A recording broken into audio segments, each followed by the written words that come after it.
South Africa से एक match हारने के बाद जो भारत हिस्ट्री रिपीट कर रहा था और हिस्ट्री को रिपीट कर रहा था, वो तो होता हुआ नहीं दिखाई दे रहा है। फियरलेस इंटेंट जो भारत का होता था, वही सबसे बड़ा फियर भारत के लिए बन गया है।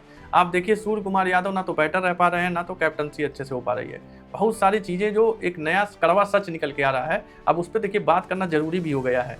यही टीम जो मोस्ट फेवरेट थी पूरे टूर्नामेंट का, प्रबल दावेदार थी, बाइलेटरल सीरीज में सबको हराती थी, और ये था कि T20 में भारत का कोई तोड़ ही नहीं है। एक मैच ऐसा भारत हार गई कि पूरा का पूरा पुलिंदा खुल के भारत का रह गया। जितनी भी चीज़ें हो रही थी, देखिए सुगबुगाहट तो थी, पाकिस्तान, नामीबिया, USA, नीदरलैंड, सारे मैच में सुगबुगाहट थी कि इंडिया उतनी अच्छे से नहीं खेली है, कैसे कैसे करके जीती है। छोटी टीमें थी तो बार बार वही बात हो रही है कि उन्होंने मौका दिया, भारत जीत गया, लेकिन वो जीत कहीं कन्विंसिंग जीत नहीं थी, डोमिनेटिंग विक्ट्री भारत की नहीं थी जैसे बाइलेटरल सीरीज में भारत जीतता था। तो अब बात आती है कि कौन से वो कड़वे सच हैं जिसको हमको अब जान लेना चाहिए और उसको भारत को जल्दी सही करना पड़ेगा अगर भारत को फिर से विश्व विजेता बनना है। तो देखिए रास्ता तो बहुत आसान अब नहीं रह गया है।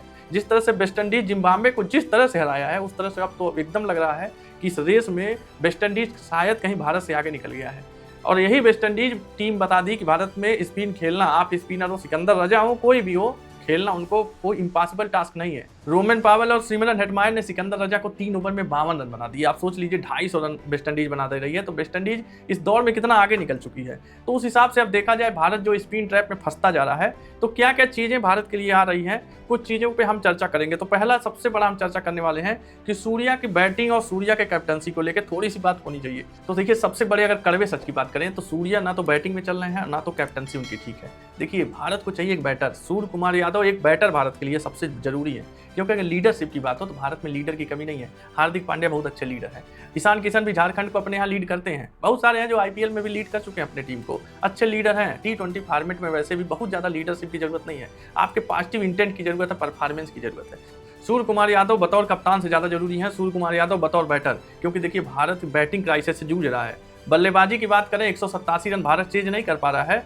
भारत की गेंदबाजी जो करनी चाहिए वो कर रहा है। देखिए भारत की गेंदबाजी ऐसा नहीं है कि 120 रन दे देगा, 130 रन आपको देगा डिफेंड करने के लिए। आस्किंग रन रेट अगर पहुंच जा रहा है 10, 12, 13, तो उस समय अटैक करने की जरूरत है। शायद सूर्य कुमार यादव, तिलक वर्मा, मिडिल ऑर्डर का कोई भी उसमें असफल रहा है। तो सूर्य कुमार यादव बतौर बैटर हमें चाहिए, सूर्य कुमार यादव कैप्टन नहीं चाहिए। देखिए कैप्टन इतना हम्बल कैप्टन भी नहीं चाहिए। और देखिए दूरदर्शी अगर सोच देखा जाए तो सूर्य कुमार यादव का इंटेंट भी देख के ऐसा कहीं नहीं लगता कि अपने आप को वो नहीं डिफेंड कर पा रहे हैं। देखिए प्लेयर को तो नहीं डिफेंड कर पाएंगे। अभिषेक शर्मा के खराब फॉर्म की बात उनसे कर लें, तिलक वर्मा के खराब फॉर्म की बात कर लें, वो सही सही जवाब नहीं दे पाएंगे, क्योंकि वो खुद खराब फॉर्म में जूझते आए हैं। तो देखिए जो लीडर जब अपने कुछ नहीं बेंचमार्क नहीं सेट किया रहता है, तो दूसरे के बारे में वो दूसरे को क्रिटिसाइज भी नहीं कर सकता, ना तो किसी को इंप्रूवमेंट के लिए सलाह भी दे सकता है। तो सूर्य कुमार यादव में अभी वो गुंजाइश है।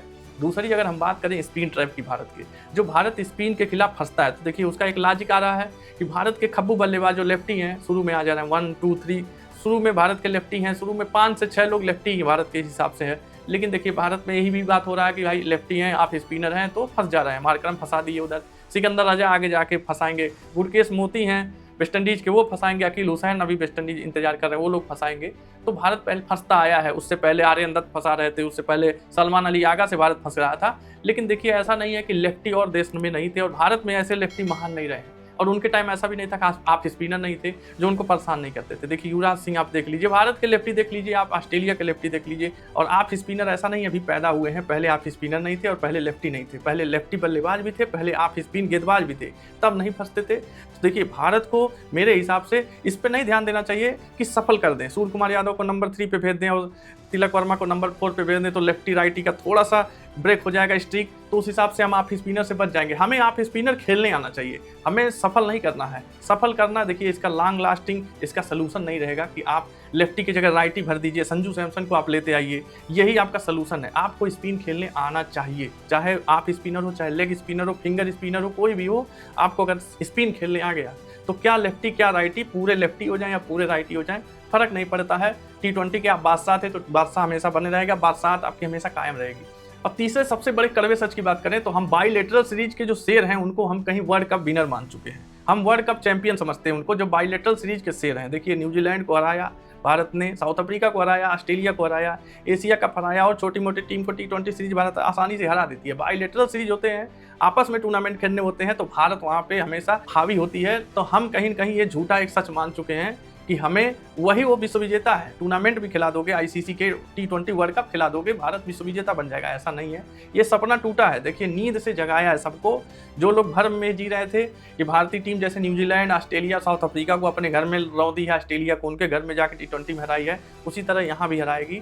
तो वो बात नहीं है। देखिए ये बड़े टूर्नामेंट में वो जो एग्रेसिव इंटेंट था, जो अटैकिंग अप्रोच था, वो सारी चीज़ें फुस हो गई हैं। वो चीज़ें वहीं देखने को मिलती थी, अब प्रेशर हैंडल नहीं कर पा रहे हैं। सच बात यही है, आईपीएल का जो भूत था वो आईपीएल का भूत आ गया है। किसी को यूनाइट होकर नहीं खेलना है, सब अपने अपने पारी के लिए खेल रहे हैं। और सूर्य कुमार यादव बचाव भी करते हैं कि मैंने उनसे कहा था तिलक वर्मा से कि आप आराम से खेलिए, कंट्रोल इनिंग खेलिए, क्योंकि शुरू में विकेट गिर जा रहे हैं तो आपको धीरे धीरे खेलना है। क्योंकि सूर्य कुमार यादव खुद अपने पे पारी को मिट्टी डाल रहे हैं इस कह के, क्योंकि कोई बचाव कर रहा है किसी न किसी का, क्योंकि सबका खेल यही है। ईशान किशन को बीच में लाया गया। ईशान किशन ने जब तक अच्छी पारी खेली तब तक इंडिया आसानी से जीता है। जैसे ईशान किशन फेल हुए, इंडिया फिर वही टीम हो गई, शायद 2 दर्जा हो गई जिम्बाब्वे से भी। आप देखिए जिम्बाब्वे इंडिया का मैच होगा, वहीं सारा पोल पट्टी भारत का खुलने वाला है। तो इन सच का सामना देखिए भारत को करना पड़ेगा, और भारत को शायद इस सच को झूठा साबित करना होगा, तभी भारत सेमीफाइनल में पहुंचेगी। लेकिन जिस तरह से वेस्ट इंडीज जिम्बाब्वे को रौंदा है, उस तरह से मुझे नहीं लगता कि वेस्ट इंडीज को भारत इतनी आसानी से हरा पाएगी। जिस तरह से सिकंदर रजा को उन्होंने 50 से ज़्यादा रन बनाए, सिर्फ 3 ओवर में उन्होंने अपना स्पेल भी नहीं पूरा किया, उस हिसाब से मुझे तो चिंता हो रही है अक्षर पटेल की, वरुण चक्रवर्ती की, कि रोमन पावेल हो गए। उसमें किसका किसका मैं नाम ले लूँ, सारे वही हैं कि वो लोग बने ही हैं T20 के लिए। जब मैंने एक वीडियो बनाया था वेस्ट इंडीज़ के ऊपर बनाया था, तो T20 का अगर सही पोस्टर बॉय कोई होना चाहिए, पोस्टर टीम होनी चाहिए कि T20 को जो रिप्रेजेंट करता हो, तो देखिए वेस्ट इंडीज़ से कोई बढ़िया टीम हो ही नहीं सकती। तो उस हिसाब से वेस्ट इंडीज ने क्रिकेट दिखाया जिम्बाब्वे को हरा के। तो भारत के लिए और सुपर 8 के सारे मुकाबले बहुत रोमांचक होने वाले हैं। भारत के लिए डू और डाई वाले मैच हो गए हैं। जो क्वार्टर फाइनल होना चाहिए, क्वार्टर फाइनल से भी बढ़ के भारत के लिए हो गया, क्योंकि भारत को अब सिर्फ जीतना नहीं है, बहुत बड़े बड़े अंतर से जीतना है। तो देखते हैं कि आगे क्या होता है, भारत किस तरह से अपना इंटेंट बदलता है, किस तरह से भारत का अप्रोच रहता है। कमेंट में आप बताइएगा कि क्या भारत आसानी से सेमीफाइनल में पहुंच पाएगा, कि भारत के लिए सेमीफाइनल का ब्लॉकेज वेस्ट इंडीज ने क्रिएट कर दिया है। कमेंट में बताइएगा, और आपको वीडियो पसंद आए तो चैनल को सब्सक्राइब जरूर करिए। जय हिंद।